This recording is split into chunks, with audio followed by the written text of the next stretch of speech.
Today we're going to accomplish a double exposure piece in Adobe Photoshop. So we're going to take this very different images and overlay them using blending modes to create a really creative artistic art piece. So we're just going to need these two photos. It's very simple. We're going to have the photo of the woman and the photo here of the birds with the trees. And we're going to overlay these using the blending modes. You can find these photos on pexels.com. I have the links in the resource guide so you can be able to have access to those two photos. So we're going to take our base photo, which is going to be the photo of our woman. We're just going to go ahead and unlock our layer. And we can adjust kind of the sizing a little bit because it's a pretty high resolution photo. But I'm just going to go ahead and bring it down just a little bit to 2500 pixels, just to kind of bring the overall size down. So when we bring the photo over the other photo, we don't have to stretch it too much. But that's really up to you. So I just kind of reduce the size just a little bit. I'm going to go ahead and take my photo over here, just going to drag it over. And there we go. We can see how the photo of the woman is a much higher resolution photo than the photo we brought in. So I'm glad I reduced the size just a tad. So how do we overlay this over the woman? So we're going to do that using blending modes. So I have my layer panel I have right out here. I'm going to go ahead and change the blending mode down here. And we're going to try the lighten blending mode. So you notice already it's creating that double exposure effect or overlay effect. So I'm going to go ahead and zoom in so you can see the details. And we can drag this photo over and see how it has the white background. So what it's doing is it's telling the photo to let through all white pixels or very light pixels. This is the lighten mode. So if you have this over a white or a very light gray background, all the other rest of the image is going to seem like it's cropped by the outline of the woman's head. So it's important when using this lighten blending mode and trying to do this double exposure effect that you do it with photos with light backgrounds, because it's going to let those light pixels or white pixels through. So that's kind of an important thing. I've tried this technique with darker photos and you have to use a different blending mode to get the double exposure to work. So I'm going to be using light, whiter backgrounds. A lot of times you can download photos and remove the background, so you can put the person on a white background so you can achieve this effect using the lighten overlay effect. Okay, so I have this here, and we can find any combination of how we want to crop this. So we can zoom out, we can make this smaller, we can have kind of the birds coming out of the sky. Just like that, we can make it a little bit smaller. You can make out more of the tree line. And kind of a little tip when I'm doing kind of double exposures is I like to kind of bump up kind of a nice border. So instead of having a tree be down here and you have this open gap, I like to put that tree, see this line right here, this tree line, kind of bump it up to the border of her head so it kind of crops it a little bit nicer, just like that. Okay, so I'm just going to go ahead and press enter. And this is a black and white photo that we have of the woman. So what I'd like to do is go ahead and take our layer, let's just call this lighten. Okay, so I'm going to take our photo that's on top, and I'm going to go ahead and just make that a grayscale image. So I'm just going to go to Image, Adjustments.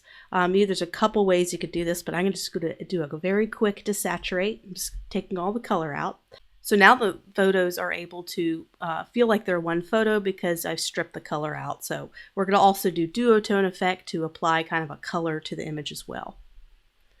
Okay, so now we have this little bit kind of down here. You can tell where the image ends.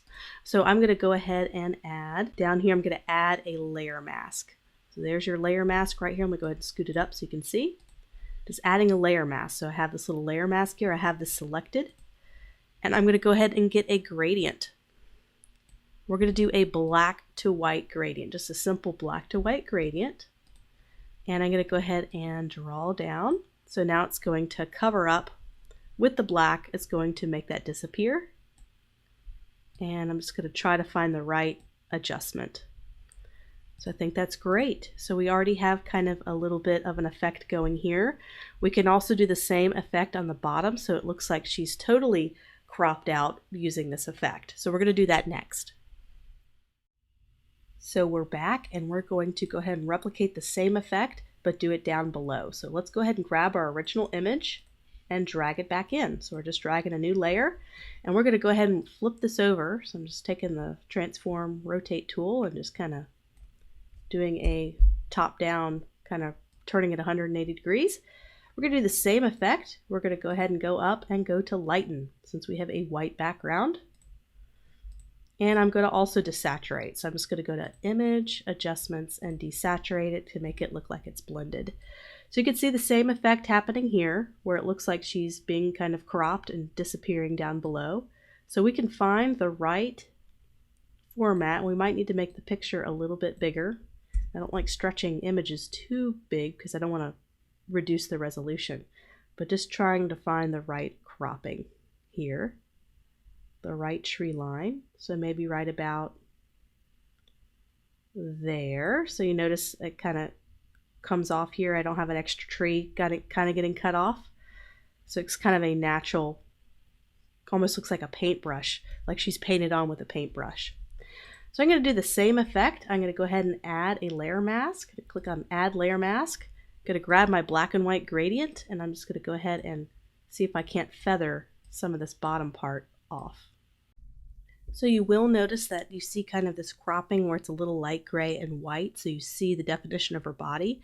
I want it to look like this is where it's cropped, where you have the tree line and you don't see her body, just to kind of create kind of a painted airbrush or kind of a painted feeling, so you don't see kind of that definition of her shoulder. So there's a couple things we can do.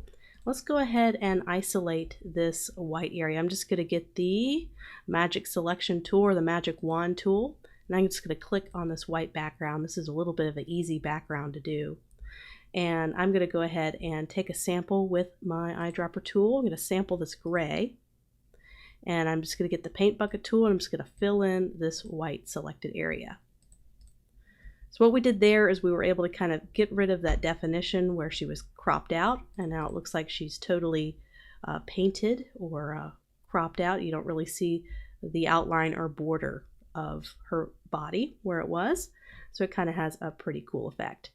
So now I want to kind of prep this, now that we've kind of done this, and let me go ahead and delete those birds really quickly. I'm going to go ahead and just crop those out because they don't really belong there. Plus we already have birds up here, so you don't want to overdo certain elements in a piece of art. So we're just going to go ahead and crop that out. I'm going to crop that out really quickly, and we're going to go ahead and prep this. We can do a couple of neat things color-wise to this. Right now it's just black and white. We're going to be able to add a blast of color here in a moment.